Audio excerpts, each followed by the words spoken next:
శ్రోతలకు శుభోదయం.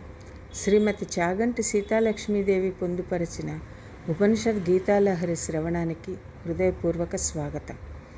అపరిమిత జ్ఞానతృష్ణ కలిగిన సీతాలక్ష్మీదేవి గారు ఇంగ్లీష్ లిటరేచర్లో ఎంఏ, ఫిలాసఫీలో MA, MPhil, MEd, LLB, Hindi Visharada, Panini Ashtadhyaya పఠించారు.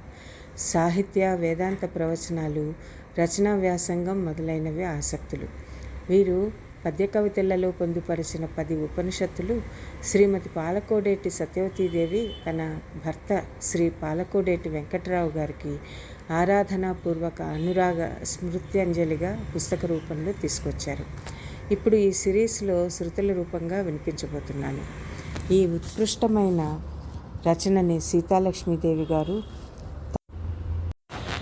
తాత చూపిన బాట తపస్సుల బాటయై ఆగమాంత పథంబు నధిగమించే, తండ్రి పాడిన అచ్యుతుని గీత మనసున తగిలి ఉన్నత పథమందు నిలిపే, మాత పట్టిన జ్యోతి మహిమాన్విత మగుచు నిగమాంత వందితు నెరుకపరచే, తండ్రి శ్రీరామచంద్రు పగిది సత్యధర్మములను వీడని మానవుడిలా, నాకలోకవాసి నా తండ్రి ఆజ్ఞ మన్నించి వ్రాసినాను ఉపనిషత్తులు 10 తేట తెలుగులోన తెలియజేయ కోరిక కలిగి సాహసమును చేసి, తాతలు నాటిన మోక తలపుల చిగురించి అమృత కల్పకం బగుచునలరే, తండ్రి వ్రాసిన అచ్యుతుని గీత పొంగించే నాలోను ఉపనిషద్ గీతాలహరిని, తల్లి చూపిన దివ్య తరలించే నిర్మల జ్ఞాన ప్రభారాశి లీనమవగా, తల్లి నేర్పిన భక్తి తొలకరి మెరుపులై తోపించే అధ్యాత్మ త్రోవ నాకు, దివ్య సత్య ప్రబోధ సందీప్త మగుచు విమల విజ్ఞాన ధీదితులు వెల్లివిరియు అమరమైనట్టి అధ్యాత్మ సంపదలను మాతృభాషను సంపన్నపరిచినాను,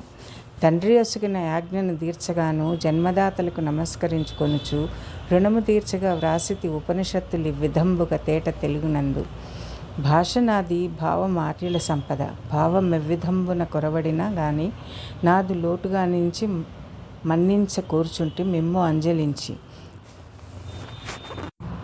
నాకి వెలుగునిచ్చిన తాతలకు, తల్లిదండ్రులకు, గురువులకు వినయపూర్వక కృతజ్ఞతలు తెలుపుకుంటూ సీతమ్మ. ఎంతో ఉన్నతమైన వ్యక్తిత్వం కల శ్రీమతి చాగంటి సీతాలక్ష్మీదేవి గారి ఉపనిషద్ గీతా లహరి శ్రవణానికి ఇది ఆరంభం.